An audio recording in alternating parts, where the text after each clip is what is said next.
Bible ప్రపంచవ్యాప్తముగా ఎంతో ప్రసిద్ధి కలిగినది. అయితే చాలామందికి దీనిలో క్రీస్తుకు సంబంధించిన విషయాలు ఉంటాయని మాత్రమే తెలుసు. కానీ దీని వెనుక ఎంతో చరిత్ర దాగుంది.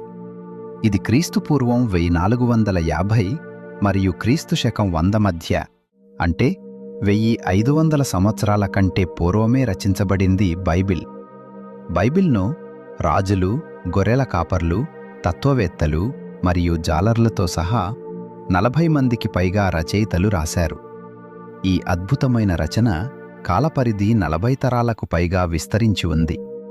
అలాగే విభిన్న నేపథ్యాలకు చెందిన వ్యక్తుల సహకారాన్ని కలిగి ఉంది. బైబిల్ అనే పదం పుస్తకాలు లేదా స్క్రోల్స్ అని అర్థం వచ్చే గ్రీకు పదం త బిబ్లియా నుండి వచ్చింది. బైబిల్ అనేది 66 వేర్వేరు పుస్తకాల సమాహారం. ఇవి 2 గ్రంథాలుగా విభజించబడ్డాయి. 1 పాత నిబంధన, 2 క్రొత్త నిబంధన. వీటిలో 39 పాత నిబంధనలోనూ 27 కొత్త నిబంధనలోనూ ఉన్నాయి. బైబిల్ 3 భాషలలో వ్రాయబడింది. 1 అధిక భాగం కలిగిన పాత నిబంధన హీబ్రూలో, దానియేలు మరియు ఎజ్రా గ్రంథాలలోని కొన్ని భాగాలు అరమైకులో, మరియు పూర్తి కొత్త నిబంధన గ్రీకులో వ్రాయబడ్డాయి. పాత నిబంధన సుమారుగా క్రీస్తుపూర్వం 1450 నుండి 400 మధ్యకాలంలో ప్రధానంగా హీబ్రూ భాషలో వ్రాయబడింది. లేఖకులచే అనేక ప్రతులు తయారు చేయబడింది. ముద్రణా యంత్రాలు లేని కారణంగా ఈ ప్రతులు చాలా జాగ్రత్తగా తయారు చేయబడ్డాయి. లేఖకులు పాత నిబంధనను చాలా జాగ్రత్తగా చర్మపత్రాలపై వ్రాశారు. ఆ తర్వాత పుస్తకాలుగా కాపీ చేశారు. ఉదాహరణకు సుమారు క్రీస్తు శకం 900 నాటి అనేక ప్రతులు కనుగొనబడ్డాయి. వీటిని మసోరెట్స్ అని పిలువబడే యూద సమూహం తయారు చేసింది. వీరు ఖచ్చితమైన కాపీ నియమాలను పాటించారు. రెండవ ఉదాహరణ డెడ్ సీ స్క్రోల్స్. 1947లో వీటిని కనుగొన్నారు. బైబిల్లో మనం ఏవైతే చదువుతున్నామో అవే విషయములు అందులో రాసి ఉన్నవి. బైబిల్లోని పుస్తకాలు. బైబిల్లోని వృత్తాంతాలు 3 ఖండాలలో, అనగా ఆసియా, ఆఫ్రికా మరియు ఐరోపాలో సంభవించాయి. బైబిల్లోని అధిక భాగం ఆసియా ఖండంలోని నేటి ఇస్రాయేలు ప్రాంతంలో వ్రాయబడింది. అయితే కొత్త నిబంధనలోని కొన్ని పత్రికలు ఐరోపా నగరాల నుండి వ్రాయబడగా, ఇర్మియా గ్రంథంలోని కొన్ని భాగాలు ఆఫ్రికా ఖండంలోని ఈజిప్ట్లో వ్రాయబడ్డాయి. అతి ప్రాచీన గ్రంథాలైన పంచగ్రంథాలు ఆదికాండము నుండి ద్వితీయోపదేశకాండము వరకు క్రీస్తుపూర్వం 1400 ప్రాంతంలో రాయబడ్డాయి. మరియు చివరి గ్రంథమైన ప్రకటన గ్రంథం క్రీస్తు శకం 1వ శతాబ్దం చివరి దశాబ్దంలో సుమారు క్రీస్తు శకం 90లో వ్రాయబడింది. బైబిల్కు జోడించబడిన అధ్యాయాలు మరియు వచనాలు వాస్తవానికి ఆ మూల గ్రంథాలలో భాగం కాదు. చదవడాన్ని సులభతరం చేయడానికి అధ్యాయాలను 1200లో, వచనాలను 1500లో ప్రవేశపెట్టారు. వీటిని ఎవరు ప్రవేశపెట్టారో ముందు మాట్లాడే అనువాద చరిత్రలో తెలుస్తుంది. వీడియోని స్కిప్ చేయకుండా చూడండి. సెప్టువాజింట్ అనేది సుమారు క్రీస్తుపూర్వం 3వ శతాబ్దంలో హీబ్రూ బైబిల్ పాత నిబంధనను గ్రీకు భాషలోకి చేసిన పురాతన అనువాదం. ఈ అనువాదం అలెగ్జాండ్రియాలో జరిగింది. సెప్టువాజింట్ అంటే లాటిన్ భాషలో 70 అని అర్థం. ప్రసిద్ధ కథనం ప్రకారం 70 లేదా 72 మంది యూద పండితులు ఈ అనువాదాన్ని పూర్తి చేశారు. దీనిని తరచుగా LXX రోమన్ సంఖ్యలలో 70 అని సూచిస్తారు. ఆ కాలంలో యూదులు గ్రీకు భాష మాట్లాడటం వల్ల వారి కోసం పాత నిబంధనను గ్రీకులోకి మార్చారు. ఇది బైబిల్ చరిత్రలో అత్యంత ముఖ్యమైన ప్రాచీన అనువాదంగా పరిగణించబడుతుంది. కొత్త నిబంధన రచయితలు, చర్చి పితామహులు తరచుగా ఈ సెప్టువాజింట్ అనువాదాన్నే ఉపయోగించి బైబిల్ వాక్యాలను ఉదహరించారు. మొదట ఒకే పుస్తకంగా ఉన్నవి ఈ గ్రీకు అనువాద సమయంలో 2 పుస్తకాలుగా విభజించబడ్డాయి. మొత్తంగా సెప్టువాజింట్ పాత నిబంధనను ప్రపంచానికి, ముఖ్యంగా గ్రీకు ప్రపంచానికి పరిచయం చేయటంలో కీలక పాత్ర పోషించింది. జెరోమ్ 382లో పవిత్ర గ్రంథాలను లాటిన్ భాషలోకి అనువదించటం ప్రారంభించి 23 సంవత్సరాల తర్వాత ఆ పనిని పూర్తి చేశారు. లాటిన్ వెల్గేట్గా పిలువబడే ఈ అనువాదం అనేక శతాబ్దాల పాటు ప్రామాణిక బైబిల్గా నిలిచింది. పండితుడైన వెనరబుల్ బీడ్ పవిత్ర గ్రంథంలోని భాగాలను పాత ఆంగ్లంలోకి అనువదించే పనిని చేపట్టాడు.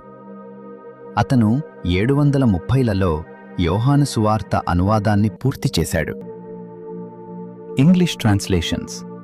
జాన్ విక్లిఫ్ పూర్తి బైబిల్ను ఆంగ్లంలోకి మొట్టమొదటిసారిగా 14వ శతాబ్దంలో 1382లో జాన్ విక్లిఫ్ అనువదించారు. విక్లిఫ్ హీబ్రూ మరియు గ్రీకు భాషల నుండి కాకుండా వల్గేట్ అని పిలువబడే బైబిల్ యొక్క లాటిన్ ప్రతి నుండి అనువదించారు. దీనితో సామాన్య ప్రజలు మొదటిసారిగా బైబిల్ను తమ సొంత భాషలో వినగలిగారు.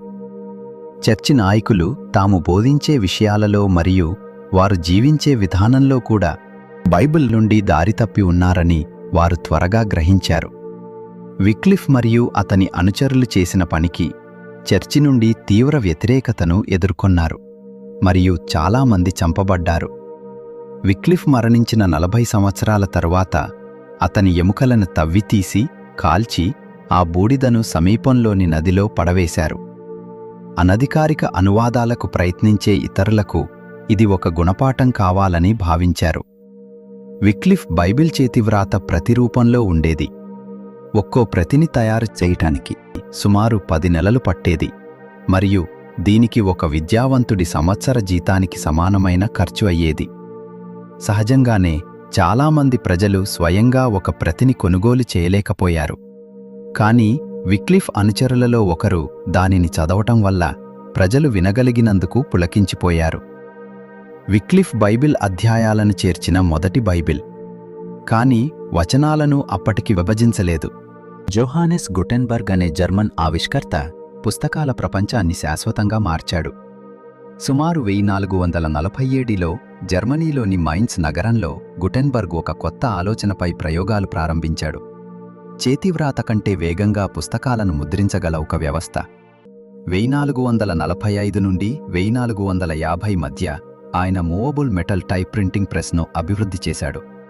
ఇందులో ప్రతి అక్షరాన్ని విడిగా అమర్చి ఇంక్ వేసి కాగితంపై ముద్రించవచ్చు.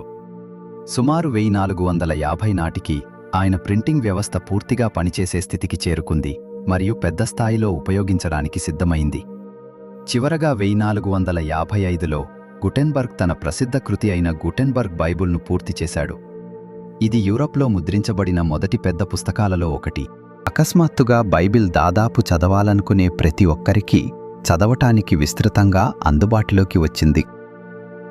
ఆంగ్ల బైబిల్ చరిత్ర 16వ మరియు 17వ శతాబ్దాలలో ఇంగ్లాండ్లోని రాజకీయ పరిస్థితులతో సన్నిహితంగా ముడిపడి ఉంది. ప్రతిరాజు మార్పు దేశానికి ఒక విభిన్నమైన మతపరమైన స్వరూపాన్ని మరియు క్రైస్తవ విశ్వాసానికి ఒక విభిన్నమైన చట్టపరమైన రూపాన్ని తీసుకువచ్చింది. రాజైన 8వ హెన్రీ ఒక తీవ్రమైన క్యాథలిక్. అతని పాలనలో మొదటి ఆంగ్ల బైబిళ్లు ముద్రించబడ్డాయి. అతని కుమార్తె రాణి మేరీ దేశంలో ఆంగ్ల బైబిళ్లను నిషేధించే పద్ధతికి తిరిగి వచ్చింది. ఆమె పాలనలో చాలామంది ప్రొటెస్టెంట్లు హింస నుండి తప్పించుకోవడానికి పారిపోయారు. ఆమె సోదరి ఎలిజబెత్ రాణి అయినప్పుడు అదేవిధంగా చాలామంది క్యాథలిక్కులు హింస నుండి తప్పించుకోవడానికి పారిపోయారు. రాజైన 8వ హెన్రీ పాలన సమయంలో విలియం టిండేల్ ప్రతిభావంతుడైన పండితుడు మరియు భాషావేత్త అయిన విలియం టిండేల్ అసలైన హీబ్రూ మరియు గ్రీకు భాషల నుండి బైబిల్ను ఆంగ్లంలోకి అనువదించిన మొదటి వ్యక్తి. ఇంగ్లాండ్లో రైతు కుర్రాడి నుండి రాజు వరకు ప్రతి ఒక్కరూ పవిత్ర గ్రంథాన్ని తమ సొంత భాషలో చదవగలగాలని టిండేల్ కోరుకున్నాడు. ఇంగ్లాండ్లో ఆంగ్ల అనువాదం నిషేధించబడినందున తన అనువాద పనిని కొనసాగించడానికి టిండేల్ యూరప్కు ప్రవాసం వెళ్ళాడు. 1526లో విలియం టిండేల్ యొక్క మొదటి కొత్త నిబంధన యూరప్లో ముద్రించబడి గుడ్డమూటలలో ఇంగ్లాండ్లోకి రహస్యంగా తరలించబడింది. ప్రభుత్వం మరియు చర్చిలోని చాలామంది వ్యక్తులు తీవ్ర ఆగ్రహానికి గురయ్యారు. లండన్లోని సెయింట్ పాల్ క్యాథడ్రల్ ముందు ఆ చట్టవిరుద్ధమైన కొత్త నిబంధన ప్రతులను తగలబెట్టారు. టిండేల్ను అరెస్టు చేయడానికి ఖండానికి గూఢచారులను పంపారు, కానీ అతను అజ్ఞాతంలోనే ఉండిపోయాడు. కొత్త నిబంధనను పూర్తి చేసిన తర్వాత టిండేల్ పాత నిబంధనపై పని ప్రారంభించాడు. పెంటట్యూక్, యోనా మరియు కొన్ని చారిత్రక పుస్తకాలను పూర్తి చేశాడు. కానీ పాత నిబంధన పూర్తి చేయకముందే 1535లో అరెస్టు చేయబడ్డాడు. 1 సంవత్సరానికి పైగా జైలులో ఉన్నాడు. టిండేల్పై అధికారులు విచారణ జరిపి మతవిశ్వాస వ్యతిరేకత ఆరోపణపై దోషిగా నిర్ధారించి 1536 అక్టోబర్ 6న టిండేల్ను ఉరితీసి మంటల్లో కాల్చివేశారు. అతని మరణశిక్షను చూస్తున్నవారు, ప్రభూ, ఇంగ్లాండ్ రాజు కళ్ళు తెరువు అని టిండేల్ చేసిన చివరి ప్రార్థనను విన్నారు. ఇలా జరుగుతున్న సమయములో 1534లో మార్టిన్ లూథర్ అనే వ్యక్తి బైబిల్ను గ్రీకు మరియు హీబ్రూ భాషల నుండి జర్మన్ భాషలోకి అనువదించాడు. దీని వెనుక ఒక చరిత్రే దాగి ఉంది. మార్టిన్ లూథర్ గురించి వీడియో కావాలంటే మార్టిన్ లూథర్ అని కామెంట్ చేయండి. మా ఛానల్ను సబ్స్క్రైబ్ చేసుకోండి. ఇక టిండేల్ విషయానికొస్తే, టిండేల్ యొక్క కొత్త నిబంధన సవరణలతో 1535లో మరియు మళ్లీ 1536లో ముద్రించబడింది. మతవిశ్వాస వ్యతిరేకత ఆరోపణపై టిండేల్ను మరణశిక్ష విధించిన సంవత్సరంలోనే ఇది ముద్రించబడింది. దీనిని బ్లాంక్ స్టోన్ బైబుల్ అని పిలుస్తారు. మైన్స్ కవర్డేల్ టిండేల్కు సహాయకుడిగా ఉండేవాడు. అతను పెంటట్యూక్ అనువాదంపై టిండేల్తో కలిసి పనిచేశాడు. టిండేల్ ఖైదులో ఉన్నప్పుడు అతను మొత్తం పాత నిబంధనను అనువదించే పనిని కొనసాగించాడు. ఆంగ్లంలో మొట్టమొదటి పూర్తి బైబిల్ను 1535లో మైల్స్ కవర్డేల్ ముద్రించాడు. టిండేల్ ఇంకా అనువదించని పాత నిబంధన భాగాలను కవర్డేల్ అనువదించాడు మరియు మిగిలిన వాటి కోసం టిండేల్ రచననే ఉపయోగించాడు. కవర్డేల్ బైబిల్ యొక్క ఎడిషన్కు 1537లో 8వ హెన్రీ రాజు అనుమతి ఇచ్చాడు. దానిని అతనికి అంకితం చేశారు. ఈ అనువాదం వెలువడే సమయానికి రాజైన 8వ హెన్రీ రోమన్ చర్చి నుండి అన్ని సంబంధాలను తెంచుకున్నాడు. అతను ఒక ఆంగ్ల అనువాదాన్ని సహించడానికి సిద్ధంగా ఉన్నాడు. అతను గతంలో ఖండించిన టిండేల్ యొక్క రచనే ఇది అని తెలియకుండానే కవర్డేల్ బైబిల్ను ఆమోదించాడు. అదే సంవత్సరం టిండేల్ స్నేహితుడు మరియు అనుచరుడైన జాన్ రోజర్స్ థామస్ మాథ్యూస్ అనే మారుపేరుతో ఒక బైబిల్ను ముద్రించాడు. రోజర్స్ ఉపాంత వ్యాఖ్యానాలను రాశాడు. దీనితో ఇది ఆంగ్లంలో మొట్టమొదటి వ్యాఖ్యాన కమెంటరీ బైబిల్గా నిలిచింది. రాజైన 8వ హెన్రీ తరువాత అధికారముకెక్కిన క్వీన్ మేరీ హయాంలో అమరవీరుడైన మొదటి వ్యక్తి రోజర్స్. మైన్స్ కవర్డేల్ సంపాదకత్వంలో 1539లో తొలిసారిగా ప్రచురించబడిన ద గ్రేట్ బైబిల్ను చర్చిలలో ప్రజల ఉపయోగం కోసం రాజైన 8వ హెన్రీ ఆమోదించారు. దీనితో ఇది ఒక బ్రిటిష్ చక్రవర్తిచే అధికారికంగా ఆమోదించబడిన ఏకైక గ్రంథంగా నిలిచింది. ఈ గ్రంథం ప్రధానంగా మాథ్యూస్ కమెంటరీ ఆధారంగా రూపొందించబడింది మరియు దాని పెద్ద ఫోలియో పరిమాణం కారణంగా దీనిని గొప్పది అని పిలిచేవారు. గ్రేట్ బైబిల్ ఎల్లప్పుడూ చదవడానికి అందుబాటులో ఉండేలా చూసుకోవడానికి దానిని కొన్నిసార్లు చర్చి లోపల గొలుసులతో బంధించేవారు. జెనీవా బైబిల్ 8వ రాజు హెన్రీ మరణించినప్పుడు అతని కుమార్తె రాణి మేరీ అతని వారసురాలిగా సింహాసనాన్ని అధిష్ఠించింది. ఆమె రోమన్ క్యాథలిక్ మరియు బైబిల్ అనువాదకులు పాఠకులపై తీవ్రమైన హింసను ప్రారంభించింది. కవర్డేల్ స్విట్జర్లాండ్లోని జెనీవాకు పారిపోయాడు. అక్కడ అతను వివరణాత్మక గమనికలు, కొన్ని అదనపు చార్టులు, పటాలు మరియు దృష్టాంతాలు మరియు వచనముల విభజనపై పనిచేశాడు.